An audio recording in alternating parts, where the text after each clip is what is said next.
ایک साहिब की अपनी बीवी के साथ कुछ अनबन हो गई। अभी झगड़ा खत्म नहीं हुआ था कि इसी असना में उनके घर एक मेहमान आ गया। खाविंद ने उसे बैठक में बिठा दिया और बीवी से कहा कि फलां रिश्तेदार मेहमान आया है, उसके लिए खाना बनाओ। वो झूठ बोलते हुए गुस्से में कहने लगी, घर में इतना खाना नहीं कि मेहमान का पेट भर सकें। वो बड़ा परेशान हुआ कि अगर रिश्तेदार को पता चल गया तो खामखा की बातें होंगी। इतने में उसे ख्याल आया कि हमारे हमसाए बहुत अच्छे हैं, मैं उन्हें एक मेहमान का खाना बनाने के लिए कह देता हूँ।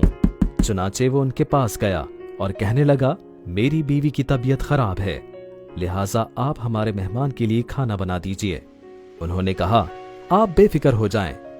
वो मुतमईन होकर मेहमान के पास आकर बैठ गया। थोड़ी देर के बाद मेहमान ने कहा, जरा ठंडा पानी तो ला दीजिए। वो अंदर गया तो देखा कि बीवी ज़ारो कतार रो रही है। उसने हैरान होकर पूछा, क्या बात है? बीवी कहने लगी, मुझे माफ कर दें, मुझसे बहुत बड़ी गलती हो गई। उसने बहुत हैरत करते हुए कहा, मैंने तुमको माफ किया, लेकिन अब बताओ हुआ क्या है? बीवी कहने लगी कि जब आपने आकर मेहमान के बारे में बताया था तो मैंने झूठ कहा था कि घर पे खाने को कुछ नहीं, मगर फिर मैंने दिल में सोचा कि लड़ाई तो मेरी और आपकी है और इसमें मेहमान का क्या कसूर है। चुनाचे में उठी और खाना पकाने चली गई।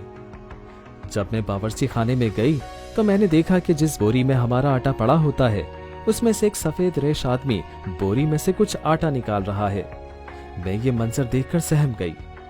वो मुझे कहने लगा, ए खातून, परेशान ना हो, ये तुम्हारे मेहमान का हिस्सा था जो तुम्हारे आटे में शामिल था। अब चूंकि ये हमसाए के घर में पकना है, इसलिए वही आटा लेने के लिए आया हूं। मेहमान अल्लाह ताला की रहमत होते हैं, वो आपके घर बाद में आते हैं, जबकि अल्लाह ताला उनका रिस्क पहले भेज देते हैं।